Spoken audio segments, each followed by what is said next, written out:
상담소 부설 쉼터 열림터에서 띵동과 함께 청소년 주거권 네트워크에서도 활동하고 있는 수수라고 합니다.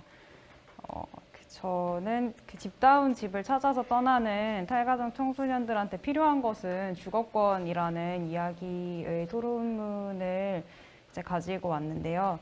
가정 밖 청소년들에 대한 굉장히 다양한 시선들이 있고 많은 경우에 그게 되게 차별적인 시선들이 많은 것 같아요. 근데 이 차별적인 시선들은 청소년들이 왜 원가정에서 나올 수밖에 없었는지에 대한 이유나 맥락을 들여다보진 않는 것 같습니다. 그래서 띵동의 이 연구는 청소년 성소수자들이 청소년 성소수자들이 탈가정을 고민하는 이유와 그 탈가정을 하게 되는 맥락을 촘촘하게 살펴본다는 점에서 되게 의미 있는 연구인 것 같고요. 네, 그리고 사실 이 연구에 잘 드러나 있듯이 청소년에게 탈가정이란 집다운 집을 찾아가는 여정으로서 주어진 집에서 떠나는 행위라는 것이 네, 그것을 우리가 계속 생각해야 하는 것 같습니다. 네, 탈가정 청소년들한테 우리 사회가 제시하는 공적인 주거 선택지는 쉼터뿐인데요. 쉼터가 가지는 의미가 분명히 많다고는 생각을 합니다. 가령 열림터에 오게 된 청소년의 경우에는 쉼터가 있다는 걸 안 다음에 자기가 피해가 일어나고 있는 집에서 계속해서 살지 않아도 된다 라는 것을 알게 되었다고 말해 주시는 분이 있었어요.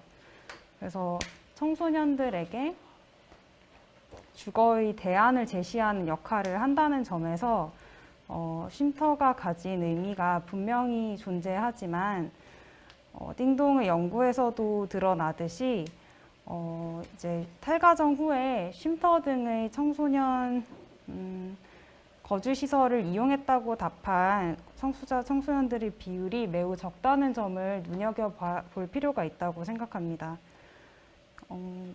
이제 청소년들이 쉼터를 이용하지 않는 사유들은 분명히 쉼터들이 개선할 필요도 있겠지만 사실 그 쉼터가 나아진다고 해서 탈가정 청소년들의 주거 문제가 해결되는 것은 아닌 것 같아요. 그것은 쉼터가 주거 지원 시스템이라기보다는 보호나 사회복귀 프로그램을 전제로 한 생활 지원 시스템에 가깝기 때문인 것 같습니다. 그래서 쉼터가 태생적으로 한계를 지닐 수밖에 없는 것 같고 사실 쉼터의 한계는 쉼터를 이탈하는 청소년들의 숫자가 증명하고 있는 것 같아요. 쉼터 한계가 여러 가지가 있겠지만 그 중에 가장 큰 것은 사실 쉼터의 일괄적이고 일방적인 관리규율 시스템인 것 같아요. 흔히 생활규칙이 너무 힘들어서 쉼터에 더 이상 살 수 없다 라고 말하는 청소년들의 답변에서 그게 드러나는 것 같은데 이 생활규칙이 청소년들한테 힘들다는 것을 알면서도 모든 쉼터들이 쉽게 없애지 못하는 이유는 모든 쉼터가 공동생활시설로 운영되기 때문도 있는 것 같습니다. 그래서 여럿이 살아야만 하는 구조에서 이제 갈등을 예방하고 해결하기 위해서 어떤 공평한 기준 잣대가 있어야 된다라는 점에서 어떤 생활규칙이라는 규율이 탄생하게 되는 것 같고요. 또 그뿐만 아니라 이제 쉼터에서 탈가정 청소년들이 사생활 없이 자신한테 주어진 공간은 오로지 자기 침대 자리 하나뿐인 이런 상황을 계속해서 견뎌야 하는 점도 어떻게 보면 쉼터가 탈가정 청소년들을 위한 주거 공간이라고 말하기에는 굉장히 부족하다는 것을 드러내주는 것 같습니다. 그럼에도 불구하고 다시 쉼터가 이제 위기가 일상인 거리랑 비교했을 때는 안전하고 깨끗하고 쾌적하다는 장점을 가지지만 어떤 청소년들한테는 아예 쉼터라는 접근권 자체가 막혀 있다는 것이 굉장히 큰 문제인 것 같고요.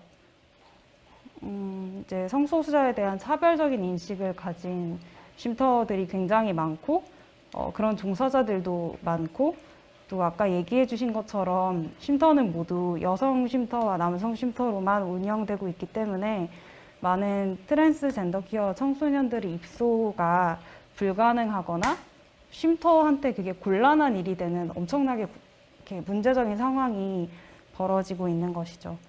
그래서 여기에 대해서는 기존 쉼터를 대상으로 한 뭐 교육과 더 많은 논의가 필요하겠고 또 어떻게 보면 이제 퀴어 친화적인 쉼터를 별도로 설립하는 것도 분명히 필요하다고는 생각하지만 이제 탈가정 청소년을 지역사회가 아닌 이런 시설들에 수용하는 정책만을 펴고 있는 한국에서는 이제 청소년의 주거권에 대한 근본적인 고민을 다시 해야 할 필요가 있다라고 생각합니다.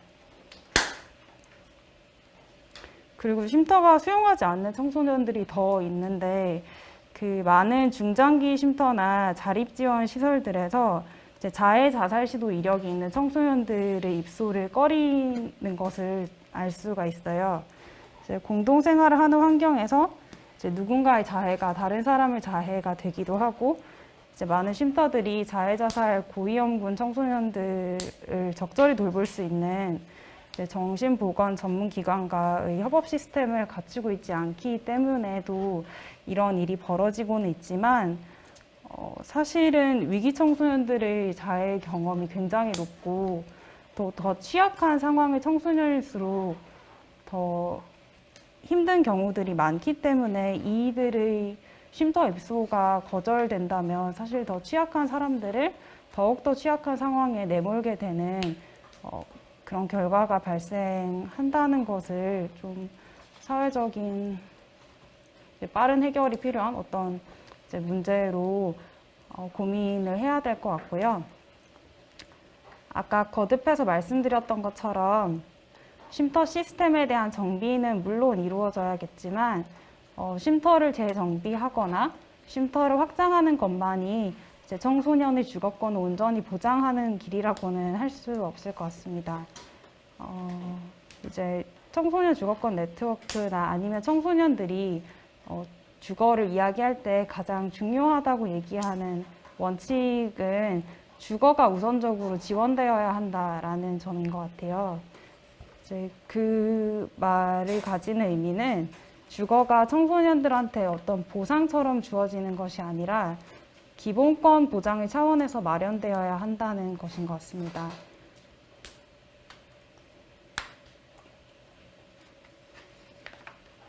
그래서 청소년 주거권 네트워크의 정책 토론회에서 발제해 주신 청소년 분들은 이제 탈가정 청소년한테 자격을 논하는 사회 분위기에 대해서 말씀을 해주셨어요.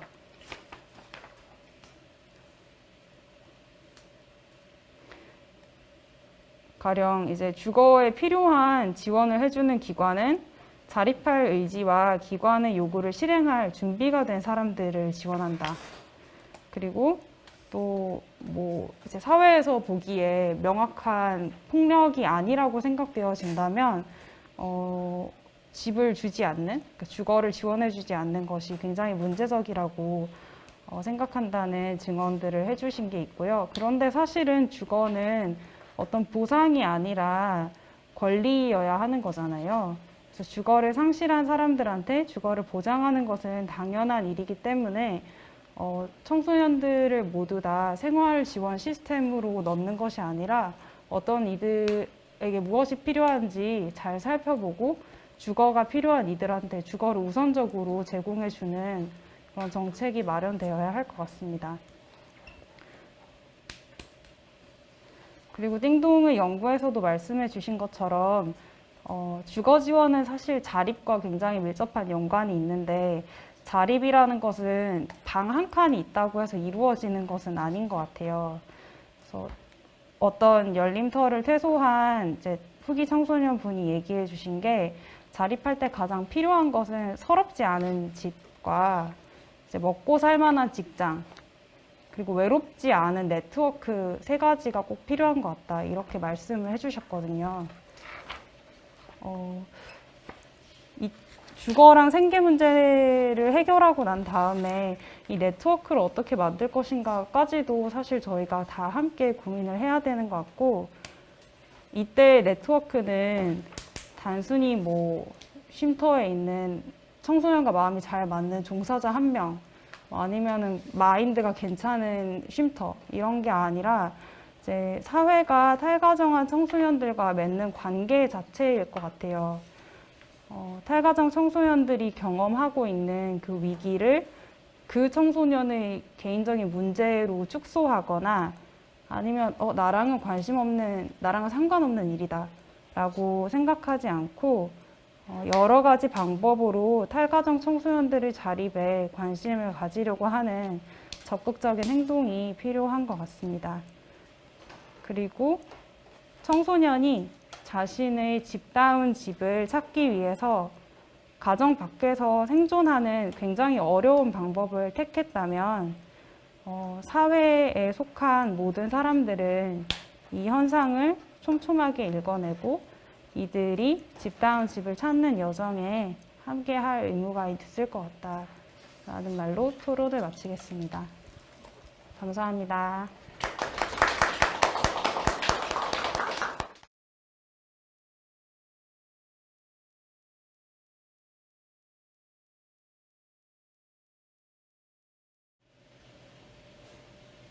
네, 수수님 토론해 주셔서 감사드리고요.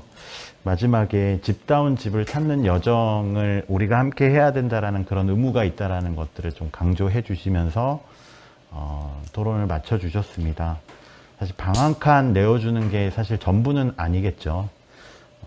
물론 불완전하다고 할 수는 없겠지만 이 토론문에 적힌 내용들을 보면서 우리의 과제가 무엇인지 사실 다시 생각해 보게 되는 것 같습니다. 그럼 두 번째 이제 토론자를 좀 모시려고 하는데요. 우리 국회 입법조사처에서 근무하고 계시는 우리 허민숙 입법조사관님을 모시고 두 번째 토론을 시작하도록 하겠습니다. 네, 박수로서 맞이해 주시면 감사하겠습니다.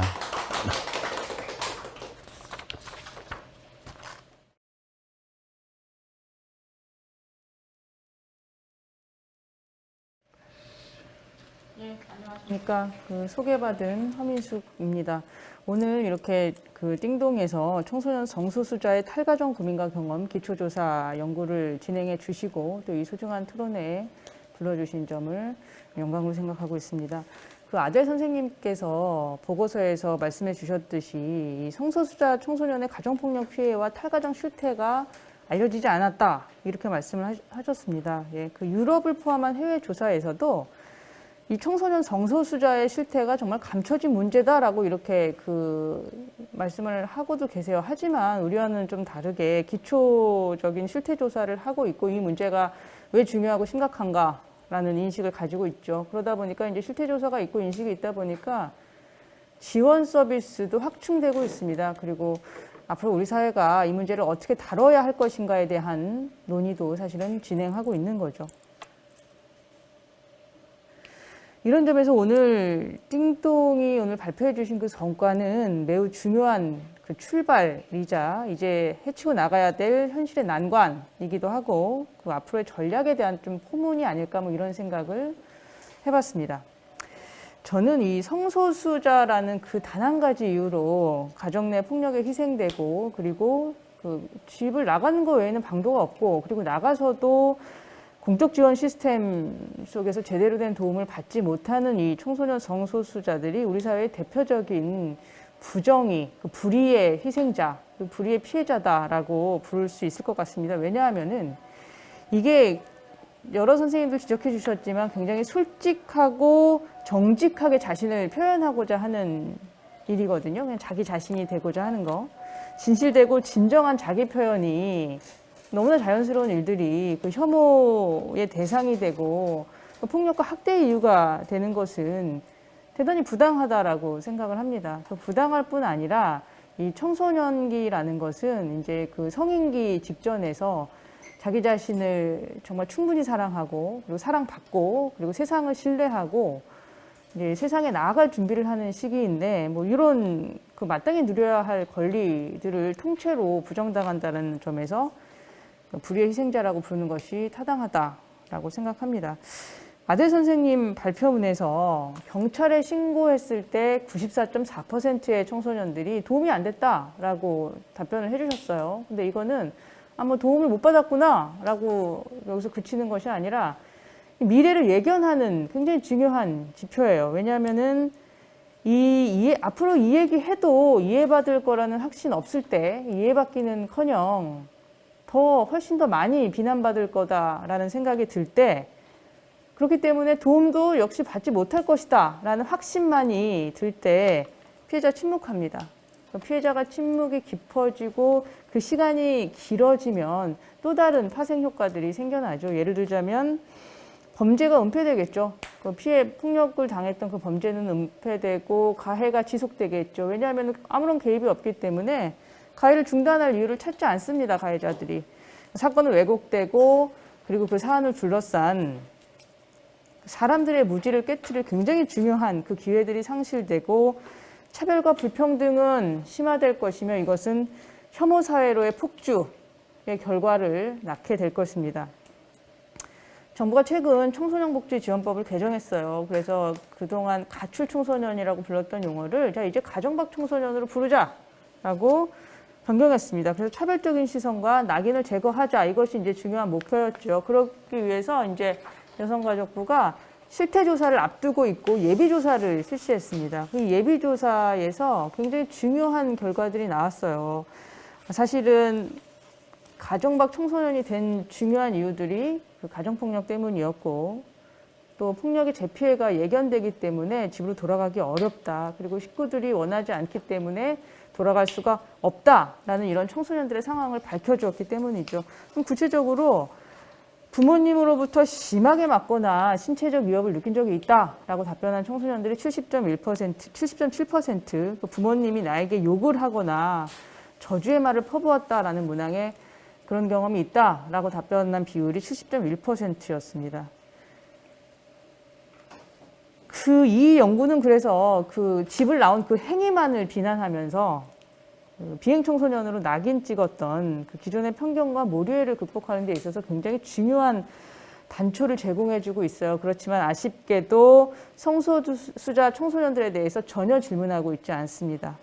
우리가 청소년 성소수자들이 그 가정박 청소년의 많은 규모를 차지할 것이라고 예측할 수 있는데 저희가 데이터는 없죠. 네, 굉장히 저대표되고 있다라고 좀 판단할 수 있을 것 같습니다. 미국에서는 성소수자 청소년들은 또래 청소년에 비해서 홈리스가 될 우려가 훨씬 더 많다라고 지적하고 있고, 이미 나온 어떤 한 연구에서 사망률이 10배가 넘는다라는 보고도 있었습니다. 이 미국 보고서를 좀 읽다 보니까 이런 질문을 가지고 있어요. 그 사회도 청소년 인구의 7% 정도가 성소수자인데 왜 가정박 청소년의 40%가 넘는 비율이 바로 이들인가, 이렇게 질문하고 있다는 거죠. 이런 점에서 우리나라의 그 위기청소년 예비조사가 매우 대단히 중요한 연구 대상을 일괄적으로 삭제하였다라는 그 의구심을 떨치기가 어렵습니다. 정부가 이 실태 조사를 하는 굉장히 중요한 이유는 지금 무엇을 모르고 있기 때문에 적절한 그 지원이 이루어지지 않고 있는가를 파악하고자 하는 건데, 아예 알려고 하지 않는다라는 거, 질문하지 않는다라는 것은 굉장히 심각한 문제로 보여집니다. 그 연구 결과에서 우리가 무엇을 앞으로 좀 고민해야 되는가도 굉장히 잘 드러나 있어요. 그 청소년 쉼터를 이용하지 않았다라고 답변하면서 그럼 왜 이용하지 않았는가라고 물어봤을 때 75.7%가 부모님에게 연락할 것 같아서 이용할 수 없었다라고 답변하고 있습니다. 이게 바로 그 민법에서 얘기하고 있는 거소지정권인 거죠. 그래서 그 업무 지침에 보면은 반드시 이게 원칙이에요. 부모님에게 연락하도록 되어 있어요. 하지만 예외 규정을 두고는 있죠. 그 폭력 피해자라는 것이 입증이 되면 그러면은 연락하지 않을 수 있어라고 하지만, 그 입증이라는 게 뭐냐면은 피해 상담 사실 확인서 또는 경찰 사건 사고 사실 확인원 뭐 이런 것들입니다. 뭐 청소년들이 가지고 있기가 참 어려운 그 서류들로 증명을 해야 하고, 그리고 이 청소년이 부모님 연락처 안 가르쳐 준다거나 끝끝내 동의하지 않을 때, 부모님에게 연락하는 거 동의하지 않을 때 그냥 그러면 우리는 72시간까지 보호할 수 있어라는 규정에 그치고 있어요. 그 이후에 어떻게 할 것인지에 대해서 뭐 대안이 마련되어 있지 않다라는 거죠. 그래서 다시 좀 외국을 들여다볼 수밖에 없었는데 이 입소 동의권을 청소년에게 주는 국가들이 있습니다. 일단 영국, 제가 뭐 쓰지는 않았는데 영국에서도 16세, 17세, 만 18세가 성인이거든요. 16세, 17세 청소년들은 자기 자신이 동의할 수 있고요. 그리고 미국은 주정부마다 좀 다른데 캘리포니아주 같은 경우는 12살 이상인 경우에는 동의할 수 있습니다. 근데 이때 그러면은 어떻게 증명하냐라고 했는데 제가 법령을 살펴봤더니 그 상담을 한 상담 선생님이 그러한 확신이 있을 때, 어떤 확신? 이 친구가 이 쉼터를 이용하지 못하거나 서비스를 제공받지 못하면 심각한 위험에 빠지겠다, 이 되돌려보내면 안 되겠다라는 판단이 들 때 청소년의 동의하에 그 서비스를 이용할 수 있습니다. 미주리주도 굉장히 좀 흥미로웠는데 부모가 내쫓았거나 또는 경제적으로 지원하지 않았거나 또는 학대했거나 이거를 어떤 의미로 받아들이기로 했냐면, 법을 만드는 분들이 이거는 청소년이 스스로 결정해도 된다라는 것을 부모가 이미 동의한 것이다 라고 간주하기로 해서 청소년들이 자신이 동의해서 그 쉼터에 입소할 수 있도록 하고 있습니다. 인디애나주 같은 경우는 홈리스 또는 저소득 청소년들이 어떤 정부가 제공하는 이런 쉼터나 서비스를 이용하고자 할 때 아무것도 묻지 않고 있어요. 부모님에 대해서 묻지 않고 있다는 거죠. 저는 청소년들을 위해 마련된 서비스 기관에 대해서 잘 모르고 있고 또 알고 있다 하더라도 도대체 이해받을 수 있을 것 같지 않아서 이용하지 않았다라고 하는 부분이 가장 뼈아프고도 부끄러운 우리나라의 그 청소년 지원 정책 공백이라고 생각합니다. 왜냐하면은 성 정체성과 관련해서 고민을 나눌 수 있는 사람이 또래 성소수자 친구라거나 아니면 익명의 그 온라인 게시판에 한정되어 있다라는 것은 이들의 고립과 위험, 고립과 소외 위험을 내포하고 있는 거거든요. 그리고 더 안타까운 건 바로 여기 이 대목이죠. 그 현재 고민하거나 걱정하고 있는 문제가 성 정체성에 대한 고민이다, 또는 정서적 심리적 어려움이다. 사실 이거는 그 나이 때 해야 될 고민은 아닌 거거든요. 그 또래 청소년, 성소수자가 아닌 청소년들은 하지 않는 고민들을 하고 있다라는 것 자체가 뭐 그냥 어쩔 수 없어, 그냥 감내해야 돼, 뭐 운명이야, 이런 것이 아니라 이 사회적 문화적 환경, 이들을 인정하지 않고 낙인 찍고 차별하는 이 환경이 초래한 매우 부자연스럽고 그리고 인위적인 불평등의 결과다, 이렇게 인식할 필요가 있다는 생각이 듭니다. 지금 뭐 아델 선생님 여러 가지 제안해 주셨는데 저는 이게 제일 필요하다고 생각해요. 왜냐하면은 뭐냐면은 알아야 돼요. 이 청소년 성소수자들이 누구인지를 우리 사회가 알려는 노력이 정말 필요합니다. 왜 알지 못하는 거는 사실 되게 낯설고 되게 두렵고 어렵고 가까이 하기 좀 꺼려지고 꺼림직하고 이런 거거든요. 그런다라고 할 때 우리가 잘 알지 못하기 때문에 그냥 모르는 채로 끝나는 것이 아니라 적극적으로 알려는 노력을 해야 된다. 다른 나라들을 또 쫙 봤더니 정부에서 정부 실태 조사를 하고 있어요. 무슨 민간이나 어떤 관심 있는 뭐 분들이 하는 게 아니라, 그래서 영국 정부가 이 보고서를 출간하면서 이 연구 왜 했느냐라는 답변에 이렇게 질문에 이렇게 답변하고 있어요. 국가가 효과적인 정책 수립하기 위해서는 당사자들의 목소리를 직접 듣는 것이 중요한데 이것은 그것을 위해서 반드시 필요한 과정이다라고 답변하고 있죠. 저는 그 청소년 성소수자 지원 정책의 가장 기본적인 원칙 이렇게 써봤습니다. 따뜻하고 공정한 환대, 공평하고 따뜻한 환대를 청소년 성소수자 모든 청소년들이 받을 자격이 있다. 사회는 그것을 제공해 줘야 된다. 왜냐하면 아까 말씀드린 것처럼 부당하기 때문인 거죠. 자신이 선택하지 않은 그냥 뭐 성별, 인종, 민족, 성적 지향에 대한 뭐 차별을 받는 것, 또는 내가 지금 선택한 삶에 대해서 평가를 받고 비난을 받는 거, 뭐 이런 것들이 저희가 빨리 제거해야 할 그 불필요한 그 일들인 것 같습니다. 그렇기 때문에 뭐 권인숙 위원님 약속하셨지만 청소년 정책의 입안자 및 그 설계자는 이러한 원칙에 착안해서 청소년 성소수자 지원 정책의 공백을 메우고 모든 청소년들이, 특히 이제 청소년 성소수자들이 매우 평범하고 평온한 청소년기를 보낼 수 있도록 보장하는 여러 방안들을 지금부터 궁리해야 된다라고 생각이 듭니다. 뭐 저도 제 자리에서 할 수 있는 일들을 하도록 하겠습니다. 예, 고맙습니다.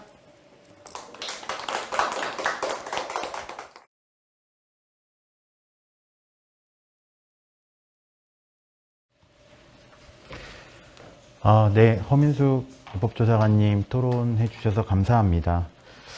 최근에 위기 청소년 관련된 이제 조사가 있었다고 얘기를 해주셨는데 거기 이제 청소년 성소수자들의 이야기가 들어갔었다면 조금은 이제 국가 차원의 조사에서 이 청소년 성소수자들이 겪는 어려움, 위기 그런 상황들을 좀 구체적으로 확인할 수 있었을 텐데 이번에는 좀 포함이 못 됐다고 아쉬움도 또 말씀을 해주시고 그리고 이제 많은 또 해외 어떤 사례들을 좀 이렇게 소개해 주시면서 어떤 부모 동의 없이 어떤 위기 지원을 받을 수 있는 다양한 어떤 이미 그런 제도를 도입하고 있는 사례들도 말씀을 해 주셨고요.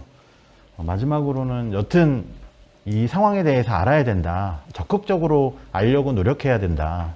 이 청소년 성소수자들이 겪는 경험에 대해서 조사도 필요할 것이고 그게 어떤 민간에서 하는 걸 넘어서는 국가 차원의 적극적인 조사와 그 현황을 파악해야 된다라는 거 얘기를 해주셨고 너무 공감하는 이야기였습니다. 그러면 오늘 이제 마지막 토론인데요. 저희 가족구성권연구소 우리 나기 운영위원님께서 마지막 토론을 좀 이어가 주시겠습니다. 그럼 박수로서 맞이해 주시면 고맙겠습니다.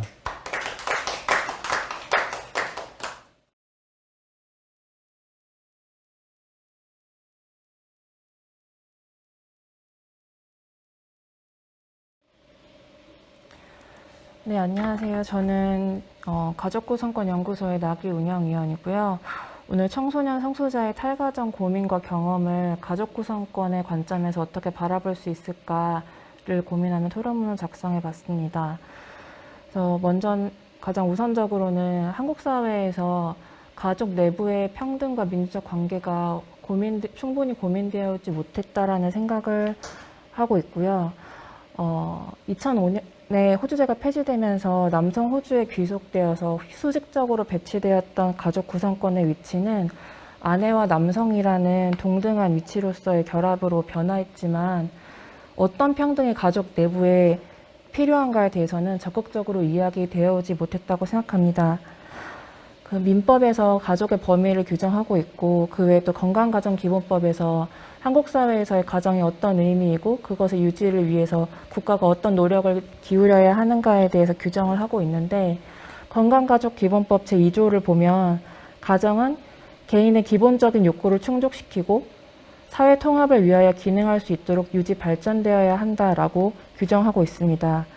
이 규정은 2005년에 건강가족기본법이 시행된 이후로 한 번도 개정된 바가 없는데요.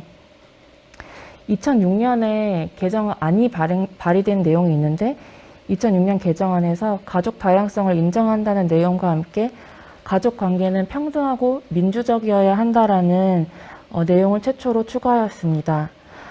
이것은 개인의 가족 내부에서 가족 구성원들 개개인의 기본적인 욕구를 충족시키고 그 가정이 사회 통합을 위해서 기능할 수 있도록 유지 발전하도록 하는 역할이 가족 내부에서 누구에 의해서 수행되어 왔는가라는 것을 드러내면서 성차별적인 분업을 문제화하려는 최초의 시도였다고 생각합니다.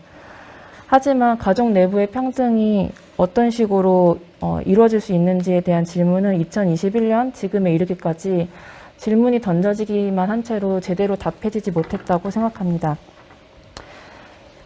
건강가족기본법 개정안은 지속적으로 제기되었고 2020년 개정안에서는 서로 존중하고 부양, 양육, 가사노동 등이 함께 참여함이라고 평등에 대한 내용을 좀 더 구체적으로 채우고자 하였지만 여전히 남성과 아내라는 양성평등의 관점에서 집중하여 평등과 민주적인 관계에 대해 정의함으로써 이성애 중심적이고 성별 이분법적인 가족 자체에 대해서는 질문을 던지지 못했습니다. 또한 부양, 양육, 가사노동 등에 있어서 가족 구성권 내부에서 다른 능력, 책임을 가지는 그런 위계가 존재할 때 어떻게 평등과 민주적인 관계를 만들어갈 수 있을지에 대한 것에 대해서도 대답하지 못하고 있다고 생각합니다. 현재 민법상 행위 무능력적 규정으로 인해서 주거계약의 주체가 되지 못하고 근로계약 체결 시에 법정 대리인의 동의를 얻어야 하는 현실은 청소년 성소수자가 경제적 능력을 갖추는 것 자체를 방해하고 있지만 꼭 그러한 규정이 아니더라도 사실 청소년이라는 위치에서 교육을 받고 자기 성장을 위해서 시간과 노력을 써야 하는 것을 충분히 누리기 위해서는 누군가의 돌봄과 부양을 받아야만 하는 부분이 있을 수밖에 없습니다. 청소년만 그런 것은 아닙니다. 청소년이거나 환자이거나 장애가 있거나 고령이거나 일생의 어떤 특정한 상황이나 시기에는 타인의 돌봄에 의존해야만 하는 시기가 있습니다. 이러한 의존의 위치는 반드시 의존하는 사람을 취약하게만 만드는 것은 아닐 것입니다. 돌봄과 부양에 대한 대안이 가족밖에 제시되지 않을 때, 삶의 자리가 가족밖에 없을 때, 보호라는 논리 아래 강제된 장소, 강제된 관계가 정당화되며 비로소 그때 의존은 취약한 지위가 됩니다. 청소년 성소수자들이 성소수자에 대한 무지와 혐오를 경험하거나 성정체성과 관련된 폭력을 경험하면서도 탈가정 이후에 생활이 불안하고 막막해서 탈가정하지 못하고 폭력을 감내하는 것은 그렇게 어느 특정한 시기에는 의존을 할 수밖에 없는 돌봄과 부양에 대해 국가가 가족에게 떠넘긴 채 적극적으로 고민하지 않아온 시간의 결과라고 생각합니다.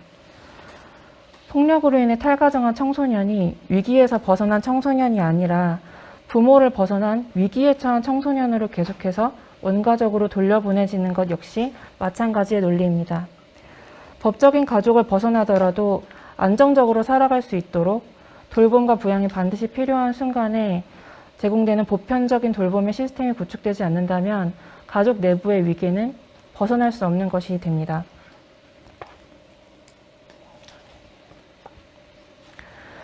가족 구성권은 법 밖에 있는 가족들의 가족 구성을 인정하는 것과 더불어 결합한 권리를 침해하는 것에 대한 시정을 넘어서서 실질적으로 가족 생활을 잘 유지할 수 있도록 가족 구성권 내의 나이, 젠더, 섹슈얼리티, 부양 능력이나 책임, 출신, 의존성 등으로 인한 차별과 폭력을 해소하는 것을 포함한 권리를 의미합니다.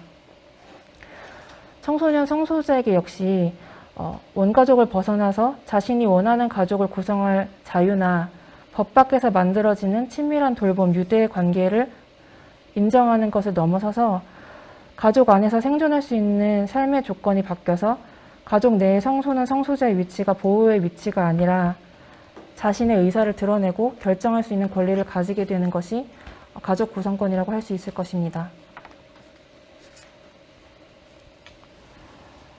청소년 성소수자의 자립을 방해하는 또 하나의 요소는 이 사회가 가지고 있는 자립에 대한 환상이라고 생각을 하는데요. 온전히 독립한 가구 안에서 모든 필요를 해결하고 그 누구에게도 의존하지 않은 채 살아갈 수 있는 것만이 자립이라고 생각하는 이 사회의 정의가 청소년 성소수자의 자립을 더욱더 어렵게 하고 있다고 생각을 합니다. 작년에 전남대와 가족구성권연구소가 함께 진행한 가족 실천 및 가족 상황 차별 실태 조사에 따르면 혼자 산다고 응답한 응답자 가운데서도 동거하지 않는 관계에서 도움을 주거나 도움을 받는 일이 적지 않다는 것을 알 수 있었습니다. 1인 가구가 비동거 가족에게 도움을 주고 있다는 응답 중에서 경제적 지원을 하고 있다는 응답은 40%를 넘었고 가사일 제공은 15%, 병간호 수행은 16%, 일상적으로 고민을 들어주고 이야기를 나누는 역할 수행은 62.9%였습니다. 이처럼 1인 가구뿐만이 아니라 법적 부부 또한 법 밖의 가족과 주고받는 가족 실천에 대해서 1인 가구와 비슷한 수준으로 응답을 했는데요. 이처럼 독립가구라고 여겨지는 1인 가구나 법적 부부가 보고한 상호 돌봄의 내용과 빈도를 살펴보면 독립이라고 하는 것이 결코 독립된 가구 안에서 필요를 해결함으로써 가능하지 않고 주변의 돌봄 네트워크와 끊임없이 상호작용하면서 구축되고 유지되는 것을 보여줍니다. 자립이 모든 것을 온전히 혼자 해내는 것이라고 여기는 것은 그동안 가부장적 가족제도 내에서 가족관계를 유지시키거나 계속 살아나갈 수 있도록 돌봐온 시간과 노력이 비가시화되고 저평가되어 온 탓이라고 할 수 있을 것입니다. 의존은 누구나 혼자로서의 삶을 살아가기 위해서 필요한 상호 의존으로 이해되어야 할 것입니다. 청소년 성소수자에게 적절한 주거 공간과 생활비가 주어진다고 하더라도 자립생활을 유지하기 위해서는 심리적인 어려움을 해결할 수 있는 다양한 돌봄이 필요할 것입니다. 또한 갑작스러운 사고나 질병과 같은 위기 상황에 대처할 수 있는 인적, 물적 네트워크가 필요합니다. 탈가정 청소년 성소수자의 경우에는 탈가정 과정을 통해서 원가족 혹은 기존에 자신이 생활하고 있던 반경 내에서 맺고 있는 인적 네트워크가 떨어져서 지낼 수밖에 없기 때문에 다양한 인적 자원으로부터 멀어지게 되는데, 이럴 때 삶의 고립은 원가족이 없기 때문에 무연고가 되는 것이 아니라 원가족 외에 잘 살 수 있는 사회적 토대가 부족하기 때문에 고립으로 이어지는 것이라고 할 수 있습니다. 보고서에서 이야기했듯이 청소년들이 몸과 마음을 돌보고 다양한 자원과 만나는 위기지원 허브로서 홈프라이드 홈이 청소년 성소수자의 삶에 촘촘하게 안전망을 만드는 보편적 돌봄의 시스템을 구축함으로써 이러한 청소년 성소수자의 자립이 온전히 이루어질 수 있도록 만드는 시작이 될 것이라고 생각합니다. 주거나 생활비 문제만이 아니라 청소년 성소수자의 결정권을 본인이 행사할 수 없는 시점에 누가 대신해서 행사할 수 있을 것인가, 대리권의 문제도 사실 주의 깊게 살펴봐야 되는 문제라고 생각을 하는데요.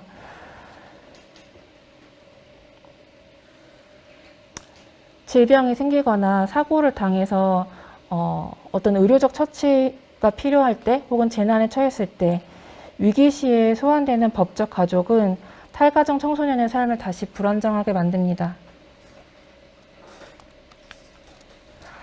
많은 경우 한국의 법률에서 혼인, 혈연, 입양으로 이루어진 법적 가족 내의 가족 구성권들이 의사를 대변할 수 있는, 가장 잘 대변할 수 있는 대리권자로 호명됩니다.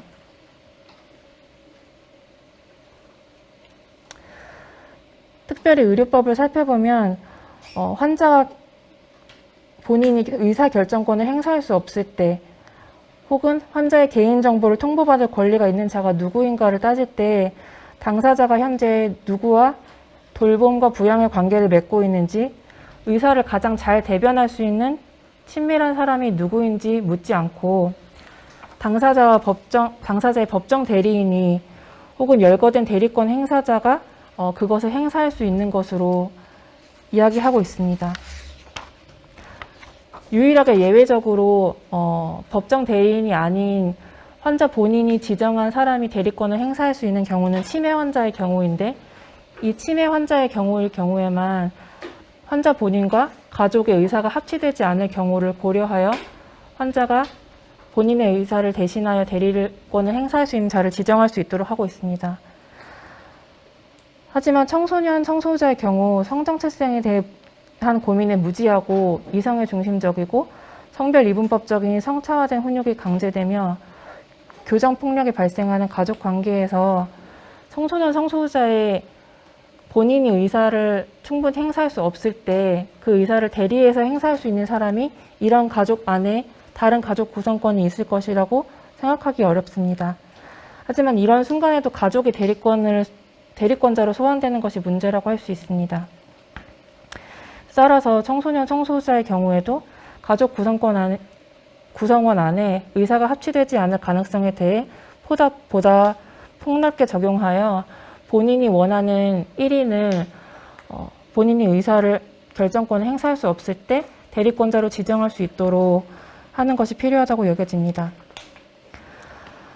돌봄 선언이라는 책에서는 좋은 돌봄에 대해 서두르지 않고 관계의 지속성을 유지하는 동시에 돌봄을 받는 사람이 가진 역량을 최대한 활용할 수 있도록 여러 요소를 고려하는 돌봄이 좋은 돌봄이라고 이야기하고 있습니다.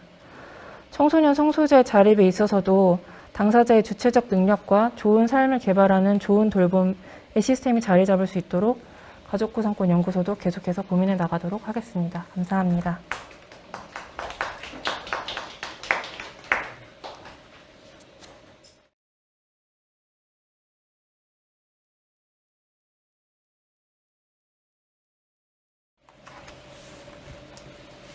네, 나기님께서도 토론을 마쳐주셨습니다. 이 마지막 가족 구성권 연구소에서 또 활동을 하시다 보니까 어떤 가족의 대립권에 대한 게 좀 인상에 많이 남는 좀 어떤 단어인 것 같습니다. 그리고 또 이 자립이라는 게 띵동에서도 청소년 성소수자들이 꿈꾸는 자립의 정의가 무엇일까라는 고민을 하면서 그것이 오롯이 나 혼자 어떤 문제를 해결하고 어떤 의존 없이 하는 그런 자립은 사실상 불가능하다. 우리 토론자께서 말씀해 주셨던 것처럼 그건 환상이다. 라는 거에 대해서 좀 깊이 좀 공감되는 이야기들을 해주셨고요. 사실 내가 정하는 1인, 나의 돌봄에 대해서 이야기할 수 있고 그 필요성에 대해서 이야기할 수 있고 하는 그 대리권을 우리 청소년 성소수자들이 갖는 사회가 과연 어떤 모습일까 이런 것들을 또 상상해보게 됩니다. 그러면 저희가 이제 준비된 발표와 이제 토론은 모두 일단 마쳤거든요. 지금 제가 채팅방을 볼 수가 없어갖고 어떤 질문과 의견들이 많이 올려주셨는지 모르겠어요. 사실 우리가 대면이 아니라 비대면으로 이제 진행을 하다 보니까 여러분들이 갖고 계신 어떤 질문들을 사실 이렇게 채팅에 남겨주시는 어떤 그걸로밖에 확인을 할 수가 없어서 그리고 오늘 또 이 두 분의 수어 통역과 함께 또 이 이야기를 또 해야 되는 또 상황이다 보니까 저희가 이렇게 막 그 남겨주신 어떤 내용들을 순서대로 이렇게 좀 말씀드리면 좋은데 그렇게는 조금 어려울 것 같고 좀 우리 토론자님에게 좀 남겨주신 어떤 질문들이나 의견들 또 이 순서대로 좀 해보고 또 발표자에게 또 남겨주신 의견들도 그렇게 또 할 수 있도록 하겠습니다. 그래서 제가 좀 지금 이제 토론과 발표가 끝났으니까 지금 남겨주셔도 됩니다. 지금 남겨주셔도 되고요. 그러면 좀 남겨주시는 동안 초반에 의견을 좀 남겨주신 분들이 계세요. 이거는 여러분들과 같이 나누면 좋을 것 같은데 저희가 이 권인숙 의원님 축사 다음에 사실 저희 인터뷰에 참여해줬던 2명의 청소년 성소수자들이 자기 경험을 이야기를 해줬습니다. 사실 굉장히 큰 용기를 낸 거고 그다음에 그 경험을 실제 본인들이 한 것이기 때문에 덤덤하게 이야기를 했지만 사실 그 과정도 과거를 좀 상상해 보면 사실 어떻게 그 상황을 견뎌냈을까라는 그런 생각을 하게끔 한 그런 이야기들이었죠. 그래서 사실 응원 메시지들이 조금 있어요. 그냥 그대로 남겨주신 걸 좀 읽어드리겠습니다. 서드님 저희 영상 보고 나서는 쉼터는 모두에게 안전한 공간이 되어야 되는데 성소수자에겐 그럴 수 없다니 화가 나네요. 오늘 좋은 말씀 감사합니다. 장미가시 오르는 길이 아프지 않게 많은 안전망이 생기면 좋겠습니다. 그래서 아마 서드님의 독립을 응원하는 그런 메시지들을 좀 남겨주시기도 하셨고요. 저희 현장에서 같이 이야기 나눠줬던 우리 온님 이야기 듣고 나서는 아니 가정에서 폭력 피해를 입어 탈가정하고 쉼터에 가는 건데 보호자 동의가 왜 필요하죠? 애인 성별은 왜 묻는지 모르겠네요. 너무 가슴이 아픕니다. 1년만 참고 독립하라는 말을 들었다니요. 쉬어야 할 공간에서 쉴 수 없다면 어디로 가야 하죠? 몇 가지 기준에 부합해야만 안전할 권리가 주어진다는 현실이 너무나 슬픕니다. 안전함을 보장받을 기본 권리가 모든 이에게 차별 없이 보장되어야 합니다. 이렇게 이야기를 남겨주시기도 하셨습니다.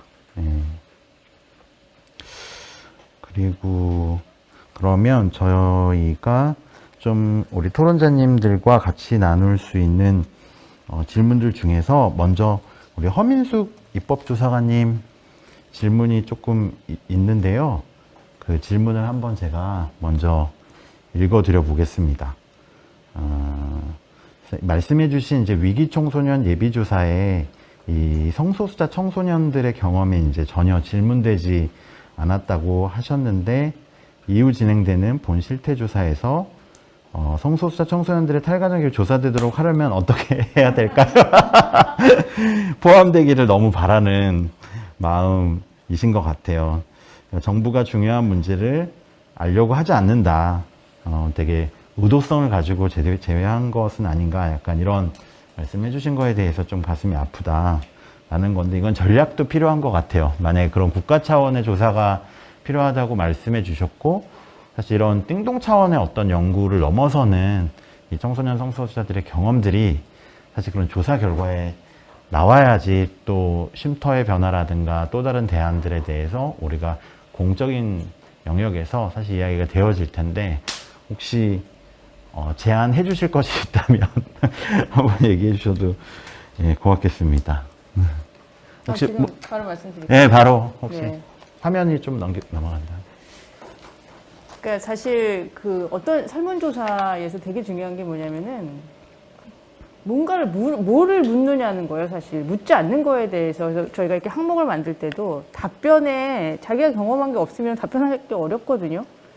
그렇기 때문에 이 실태조사 굉장히 중요한데 지금 말씀해 주신 것처럼 지금까지 위기 청소년, 그냥 가정 밖 청소년을 우리가 어떻게 조사를 하냐 이렇게 손을 놓고 있다가 이제서야 이제 국회에서도 계속 지적을 하시고 그러니까 여성가족부 주무부처죠. 주무부처에서 이제 위기 청소년 실태조사를 이제 첫 번째 실태조사를 앞두고 있습니다. 그래서 예비조사를 한번 한 건데 이거 어떻게 해야 될까라고 하면 사실은 주무부처의 결정에 달려 있어요. 그래서 청소년 성소수자 위기지원센터에서도 여성가족부에게 좀 적극적으로 그 의견을 좀 내실 필요가 있다라고 생각합니다. 이게 만약에 법령 개정 사항이라고 한다라면은 좀 움직여 볼 가능성이 있는데 사실은 이런 거 이렇게 구체적으로는 법령에 들어가지는 않거든요. 그래서 의견을 그러니까 의원실이든 아마 권희숙 의원님께서도 좀 도와주셔야 될 것 같고 의원실 그리고 여기 그 민간 지원센터 이런 부분에서 굉장히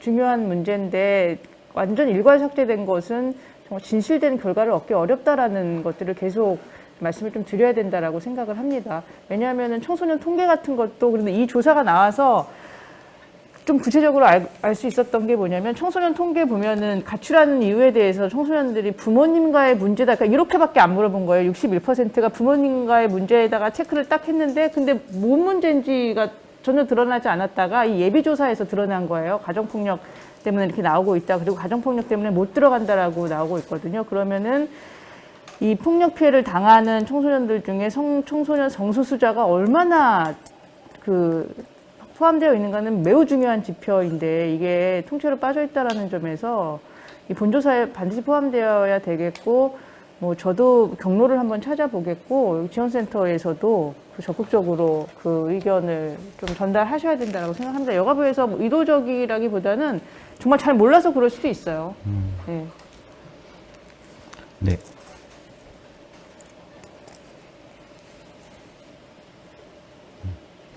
네, 답변해 주셔서 감사드립니다. 띵동도 이번 결과 보고가 나온 거를 이제 어떻게 이 여성가족부라든가 이 청소년 복지 정책을 사실 입법적으로 어떤 정책을 수립하는 이들에게 전달하고 그 내용에 대해서 우리가 함께 이야기를 해보자라고 좀 제안할 계획을 갖고 있긴 합니다만 또 적극적인 또 이 태도, 요청 이런 것들이 필요할 것 같다는 생각이 듭니다. 두 번째는 저희가 나기님한테 온 질문을 한번 읽어드리겠습니다. 대부분 많은 오늘 토론에 있어서 공감을 많이 해주신 의견들이 많으세요. 질문보다는. 그럼 제가 나기님께 남겨준 어떤 질문을 한번 읽어드리겠습니다. 말씀해주신 것처럼 건강가정기본법의 기본 전제를 변경하는 것이 중요한 과제인 것 같아요. 법령에 따라 운영되는 전국 건강가정지원센터 중 몇몇은 이혼준비 프로그램 등 정상가족의 유지를 협소하게 보지 않고 변주를 시도하는 곳이 보이는데요. 이런 개별적 시도를 하는 곳의 사업이 폐기되지 않기 위해서 어떤 장치가 보완되어야 할까요? 약간 이런 질문이긴 해요. 네. 혹시 뭐 네, 그러게요. 네, 정부 기관이 제가 아니기 때문에 건강가족 기본법 기본 전제가 개별적으로는 건강가족지원센터에서 일하시는 지원사 분들이나 아니면 센터를 운영하는 입장에서는 이것을 정상가족을 유지하거나 하는 목적을 가지고 하는 게 아니라 굉장히 다양한 시도를 하고 계시는 분들도 있을 거라고 생각을 하는데, 근데 기본적으로 건강가족 기본법 자체가 애초에 제정될 때 목적이 건강한 가정과 그렇지 못한 위기 가정을 구분하고 그 위기 가정의 취약한 위치를 보조해서 정상 가족으로 다시 만드는 방법이 뭘까를 법 내부에 굉장히 세세하게 정해져 놨기 때문에 개별 건강가족 지원센터가 좀 의지를 가지고 하는 일들이 제약이 있을 수밖에 없다고 생각이 들어요. 그래서 가장 기본적으로는 이 개정안이 2005년에 법이 제정된 이후로 4번 개정안이 나왔는데 국회에서 논의도 제대로 되지 못하고 폐기된 적이 정말 많거든요. 그래서 이 건강가족 기본법을 폐기할 수 없다면 이 한국 사회에서 가정이 어떤 식으로 평등과 민주적인 관계 그리고 그 안에서 다양한 차별을 해소하는 방향으로 법이 만들어져야 될까를 더 고민하고 법 개정이 빨리 이루어져야 할 것이라고 생각이 듭니다. 네, 답변 감사드립니다. 아마 법 개정의 필요성에 대해서 사실 공감을 해주신 거라고 좀 생각이 들고요.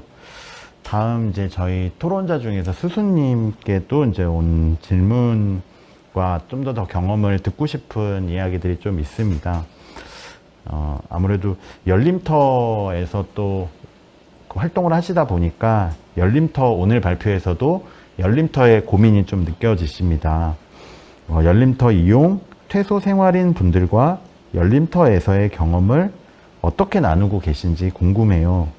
더 나은 시설이 아니라 집다운 집을 찾아가는데 동행하는 열림터의 노력과 고민을 좀 더 듣고 싶어졌어요. 약간 이렇게 좀 남겨주셨어요. 그래서 혹시 수수님께서 좀 이렇게 말씀해 주시면 또 고맙겠습니다.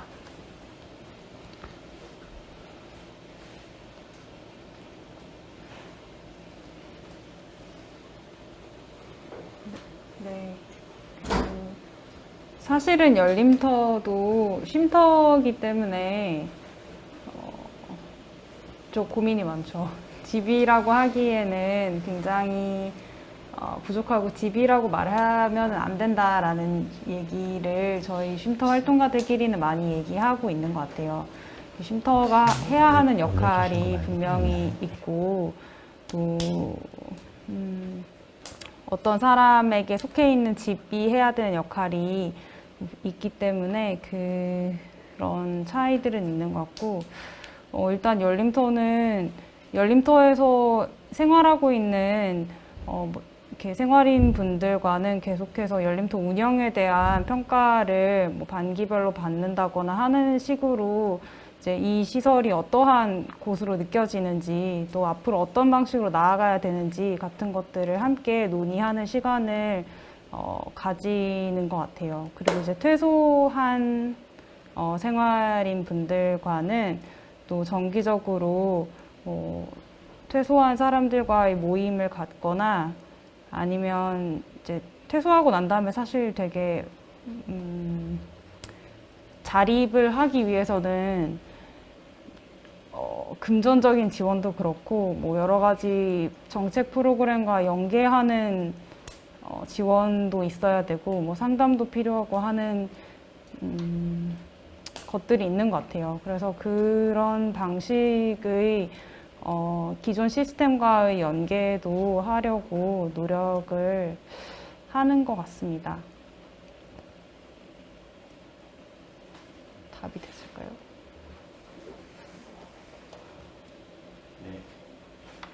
열림터도 쉼터로 이제 운영이 되어져 있다 보니까 많은 변화를 가져가기에 되게 또 어려움도 분명하게 있으신 것 같고, 또 동시에 그런 어려움을 인지하면서도 바꿔나가기 위한 그런 고민들을 분명히 하시고 계시는 것 같다는 생각이 들었습니다.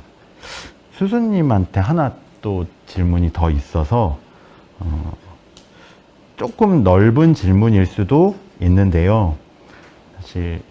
사실 이 질문은 띵동도 되게 고민을 많이 하고 있는 거여서 어떤 정답이라기보다는 아마 현재 가지고 있는 고민 정도를 또 얘기해 주셔도 좋지 않을까라는 생각입니다.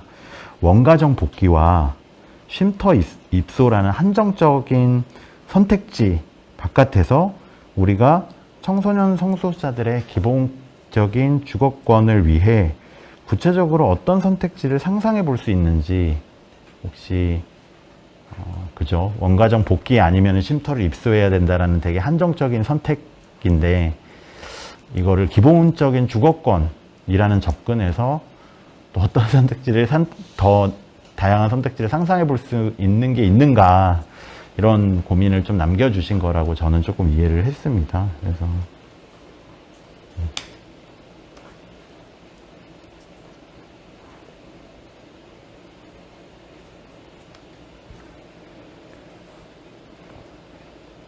여러 가지 고민이 되는 것 같은데, 그죠. 그리고 되게 많은 상상을 해볼 수 있을 것 같아요. 일단, 청소년이 집을 계약할 수 있는 권리가 있다면 또 굉장히 많은 것이 달라질 수 있지 않을까 하는 생각도 들고요. 지금 청소년들이 뭐 원가정으로 돌아가거나 아니면 쉼터에서 생활하거나 혹은 자신이 가지고 있는 사적인 자원을 활용해서 친구 집에 가거나 아니면 거리에서 이렇게 버티거나 하지 않을 수 있는 방법 중에 하나가 청소년에게 주거의 계약, 그리고 자기가 자신이 살 곳을 선택할 수 있는 그런 권리가 있다면 또 많은 게 달라질 수 있겠다는 생각이 들고, 그 과정에는 그 권리를 청소년이 갖게 되기까지 또 시간이 되게 많이 걸리겠죠. 그래서 그 권리까지 가는 과정에서는 또 다양한 어떤 주거 지원 시스템들이 마련이 되어야 할 것 같고, 그 주거 지원 시스템들이 구체적으로 어떤 것이어야 하냐는 이제 열림터도 그렇고 띵동도 그렇고 또 여러 가지 고민을 가지고 있는 기관들과 청소년들의 목소리와 이제 논의가 좀 필요할 것 같네요. 제가 덧붙여서 좀 답변을 드릴게요. 예.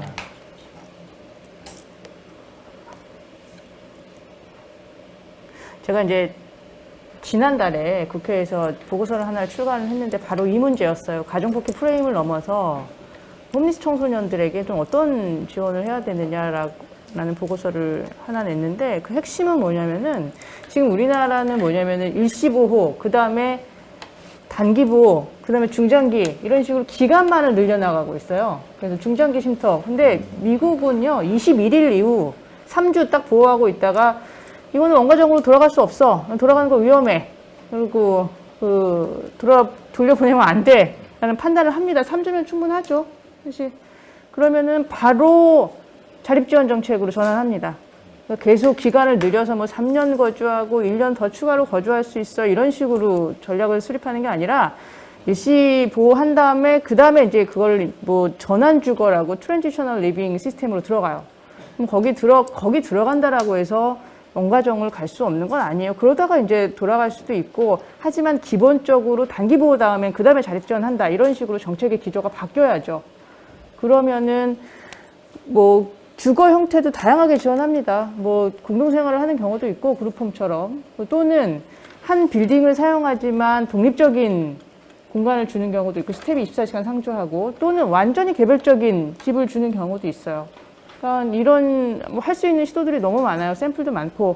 근데 다만 정책의 기조가 청소년이기 때문에 일단 돌려보내라, 아니면 지금 못 돌아가겠다고 하면은 돌아갈 때까지 보호하자, 이렇게 가는 것이 아니라 지금 돌아가지 못한다라면 그러면 일단 자립지원 한다. 뭐 이런 식으로 지금 변화하는 게 지금 가장 중요한 거라는 좀 생각이 들어요. 그런 의견을 좀 드립니다.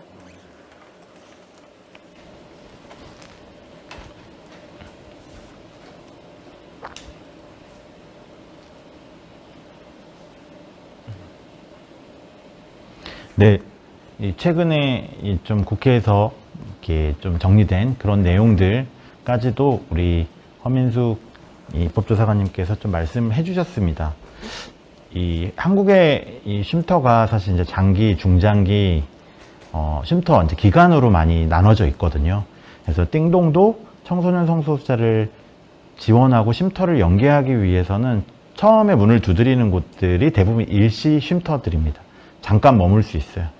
근데 이제 부모님께 연락이 가야 된다 하게 되면 그래도 2, 3일은 72시간 이내에 연락 없이 머물게 된 경우도 있고, 아까 온님처럼 부모님이 그 쉼터에 들어가는 거에 대해서 허락을 하지 않을 때는 사실 들어갈 수가 없기 때문에 이런 기간이 아니라 어느 정도 뭐 20일 정도 이후에는 자립으로 전환하고 그 판단을 한 다음에 이런 것들도 한국에서 좀 이렇게 어떤 기간으로 어떤 거주 공간을 구분하는 것이 아니라 뭔가 새롭게 좀 시작을 해보면 좋겠다는 생각들을 일단은 좀 이야기를 들으면서 일단 하게 됐습니다. 좀 시간상 저희가 아마 이렇게 올라온 질문과 의견을 모두 다 소개를 해드리지 못하는 거에 대해서 너무 좀 죄송스럽게 생각하고요. 하나는 이제 모든 토론자님들이 해주신 이제 이 토론에 대한 감상을 제가 한번 읽어보겠습니다. 이건 질문이라기보다는 일단 피해자 지원을 위한 시설에서 일하고 계시면서도 동시에 탈시설의 중요성을 놓지 않고 탈가정, 청소년, 성소수자의 주거권 구성 및 보장의 중요성을 말씀해 주신 열림터의 수수님, 그리고 청소년, 성소수자를 배제하고 있는 정책적 공백에 대해 짚어주신 우리 허민숙님, 그 다음에 가족 구성권 논의를 가져와서 보호에서 보편적 돌봄으로 청소년 사회복지의 프레임을 전환해 주신 나기님 모두 오늘 좋았습니다. 이렇게 이제 감상평은 한번 여러분들과 나누고 싶어서 제가 좀 읽었고요. 이 마지막으로는 우리 아델님이 긴 시간 발표를 해서 제가 아델님한테 좀 이렇게 남겨준 질문이 있긴 한데 좀 자리를 좀 바꿔서 질문이 있긴 하지만 그게 이제 띵동의 약간 좀 방향에 대한 고민과도 조금 영향이 있어요. 아까 홈 프라이드 홈의 방향과. 그래서 질문은 그렇습니다.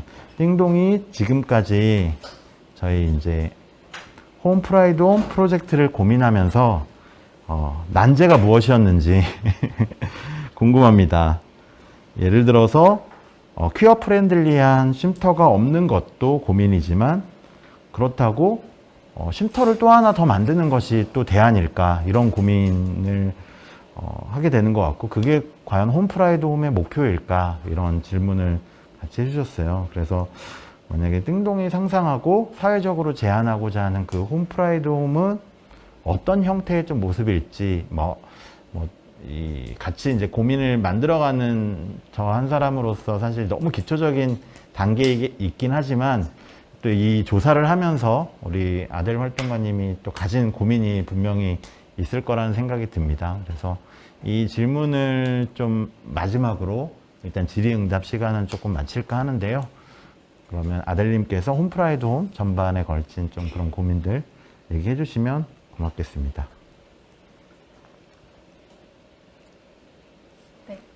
네, 소중한 질문 감사드리고요. 사실 맞아요. 그래서 홈프라이드 홈이라는 그 단어 앞에 붙는 그 단어가 어떤 청소년 성소수자를 위한 어떤 대안 쉼터라기보다는 대안 주거 공간, 약간 이런 용어를 선택했던 것 같아요. 특히 띵동이 이제 한 최근 2년 동안 청소년 주거권 네트워크, 그리고 성소수자 주거권 네트워크, 그러니까 이런 주거권에 대해 고민하는 곳들과 함께 또 연대 활동을 같이 해오면서 그러니까 이런 좀 그러니까 시설에 대한 고민들, 좀 주거에 대한 고민들을 또 같이 해보게 됐었고요. 그렇게 했을 때 사실 맞습니다. 그 홈프라이드 홈이 어떤 또 다른 시설이 된다라고 하기보다는 사실 또 기존에 있는 청소년 쉼터들이 예를 들면 어떤 성별 정체성, 그러니까 성별로 나눠져 있는 공간이라고 했을 때 그런 어떤 여러 명이 함께 생활하는 단체의 어떤 생활 시설로서 갖고 있는 근본적인 좀 한계들이 있고, 그런 면에서 좀 최소 1명에서 2명 약간 이런 그 개별적인 공간들이 보장되어야 하는 어떤 그 변화들이 필요한 것도 분명히 있습니다. 그래서 기존 시설이라면 청소년 쉼터들이 그렇게 어떤 청소년의 주거권을 좀 생각하는, 좀 고민하는 방향으로 같이 또 만들어 가야 할 어떤 생각도 있고요. 또 띵동의 홈프라이드 홈이 어떤 모습일까? 약간 이런 질문을 남겨주신 것도 봤는데, 사실 또 앞에서 잠깐 토론자분이 얘기해 주시기도 했지만, 미국 같은 경우에는 어떤 그 홈리스 청소년을 지원하는 곳들이 약간 3개로 나눠볼 수 있었던 것 같아요. 그러니까 제가 찾아봤을 때 이 LGBTQ 홈리스 청소년을 좀 주거를 지원하는 곳들이 약간 3개로 나눠볼 수가 있는데, 하나는 그 호스트 홈이라고 해서 좀 약간 자원봉사 같은 약간 그래도 증명되고 좀 이렇게 안전한 이들이 자신의 어떤 공간을 제공해주는 호스트 홈이라는 방식이 하나가 있고, 약간 쉘터 같은 어떤 임시적인 그런 일주일이나 그 이상을 조금 머무를 수 있는 공간이 있고, 또 얘기하신 전환 주거라고 해서 조금 더 오랜 기간을 자립을 준비할 수 있는 그런 공간들이 있습니다.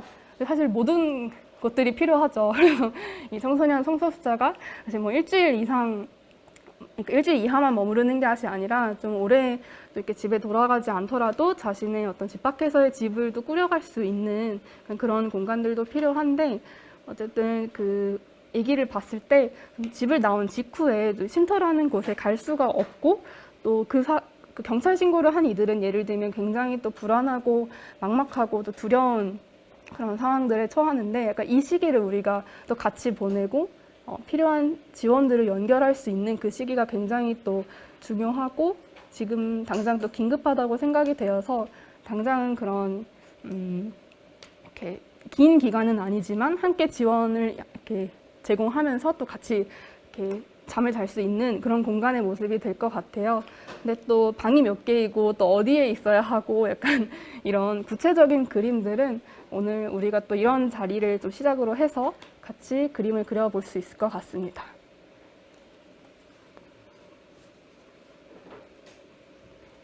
감사합니다.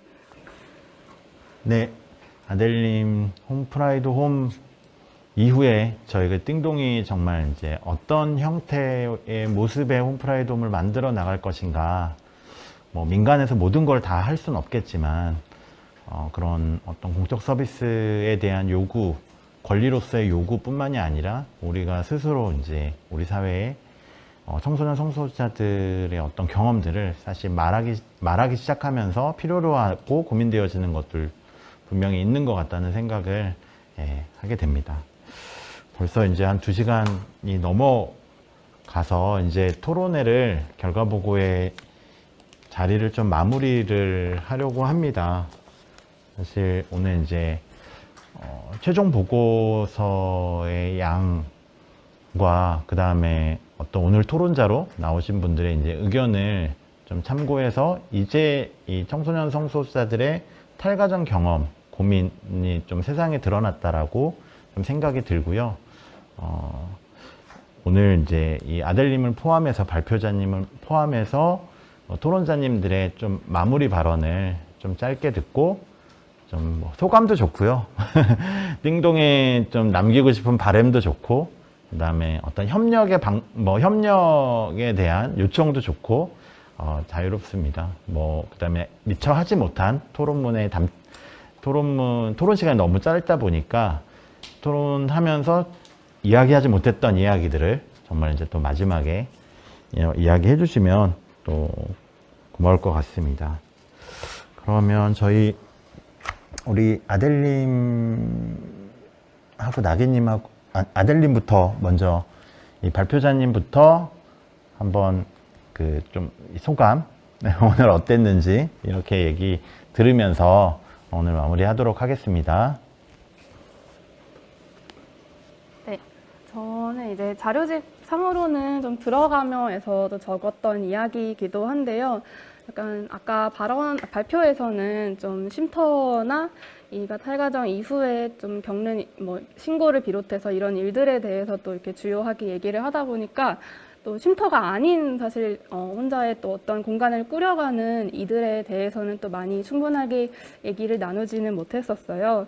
근데 사실 이런 상황들도 굉장히 또 중요하고 토론자분들이 많이 얘기해 주신 것처럼 청소년이 자신의 어떤 주거를 꾸려가기가 너무나 어려운 상황이고 사실은 띵동이 지원을 하면서도 뭐 10대로서 주거 계약을 할 수 없는 것부터 시작해서 병원을 갈 때도 부모의 동의가 그러니까 요구받는다든지 이런 상황들이 사실 하나하나 자신의 생활을 어떤 자립해서 꾸려간다는 것 자체가 또 굉장히 어려운 상황인 것 같습니다.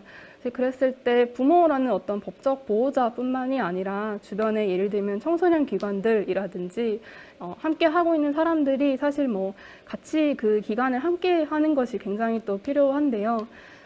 이런 건 또 말씀해 주신 것처럼 자립이 어떤 청소년만의 과제가 아니라 우리 모두의 과제이기 때문에 또 함께 이 시간들을 같이 지나간다는 게 또 중요한 것 같습니다. 네, 그렇다고 했을 때 이 청소년 성소수자와 함께하고 이 성소수자에 대한 혐오와 차별에 반대하고 있는 이 청소년 기관들의 사례가 한국에 없느냐 하면 그것도 아니고요. 그 보고서에는 좀 실려 있지만 이제 아울리치 않은 버스에 무지개를 걸고 이제 또 혐오 반대, 그러니까 왜 우리가 이렇게 성소수자에 대해서 알아야 하고 인권은 또 어떤 것이고 이런 것에 대해서 또 같이 뭐 교육하고 얘기해보는 자리를 꾸리는 청소년 기관들도 있고 매년 그 띵동을 초대해서 자원활동가 분들에게 이제 성소수자 관련된 교육을 또 진행해주시는 곳들도 분명히 지금도 이렇게 있습니다. 사실 이렇게 생각했을 때 그 어떤 변화를 위한 노력들이 굉장히 또 어렵거나 그 요원한 것이 아니라 지금도 여전히 진행되고 있다는 것을 말씀드리고 싶고요. 네, 그래서 오늘 그 일환으로서 좀 이런 자리를 가지게 되어서 또 개인적으로도 너무 반갑고 기쁘고 함께 해주신 모든 분들께 또 감사드립니다. 네. 네. 그다음에 약간 이 통역 때문에 우리 그 다음에 허민숙 선생님이 바로 이어서 해도 괜찮으실까요? 네. 허민숙 선생님 화면을. 네.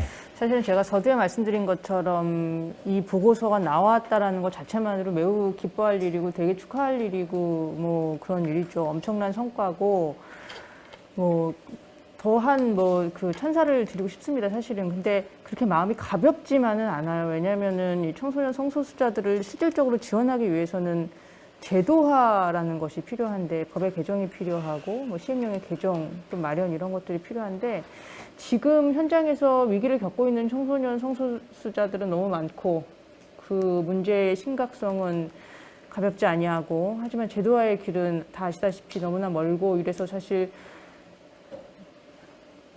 무엇라고 드릴 말씀이 없을 만큼 약간 혼란스러운 기분이 들기는 합니다.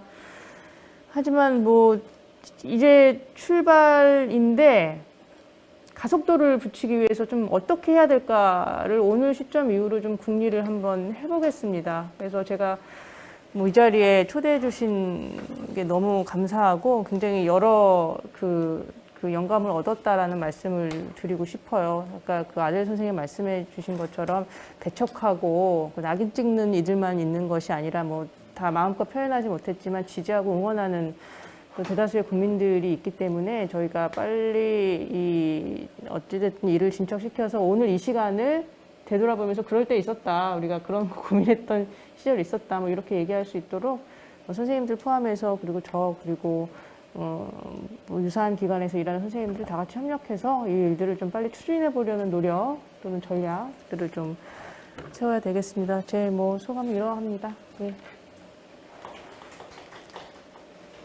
그러면 네. 그러면 허민숙 선생님 의견까지 조금 발언을 좀 들었고요. 그 다음에는 우리 열림터에서 오신 수수님 마무리 또 발언을 듣고 그 다음에 나기님까지 이렇게 이어질 수 있도록 하겠습니다.